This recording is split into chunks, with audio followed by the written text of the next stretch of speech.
House Democrats releasing never-before-seen emails from convicted sex offender Jeffrey Epstein, raising more questions about his connection to President Donald Trump. In a private 2011 correspondence with Ghislaine Maxwell, Epstein referred to Trump as a, quote, dog that hasn't barked, and wrote that the president, quote, spent hours at my house with a person who, according to House Democrats, was a victim. In a separate 2019 email with author Michael Wolff, Epstein stated that Trump, quote, knew about the girls as he asked Ghislaine to stop. NBC News has not independently verified these emails, and President Trump has repeatedly denied any involvement in or knowledge of Epstein's sex trafficking operation.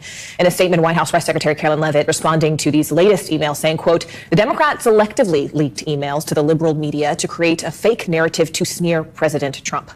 Well, this morning, a GOP Oversight Committee spokesperson accused Democrats of carelessly cherry-picking documents to generate clickbait that's, quote, not grounded in the facts. Since then, House Republicans have released an additional 20,000 pages of documents received from Jeffrey Epstein's estate. Explicitly implicate Donald Trump in any crimes, and I think it's important to note that his name is mentioned in these emails, and it does raise questions about what he knew of Jeffrey Epstein's actions. Congressman, we're just getting a first reaction now from the White House to the release of these emails. This statement coming from the White House Press Secretary Caroline Leavitt. I'm going to read it to you in full.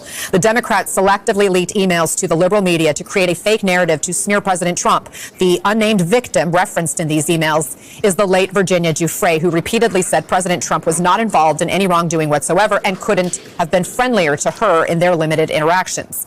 The fact remains that President Trump kicked Jeffrey Epstein out of his club decades ago for being a creep to his female employees, including Giuffre. These stories are nothing more than bad faith efforts to distract from President Trump's historic accomplishments, and any American with common sense sees right through this hoax and clear distraction from the government opening back up again.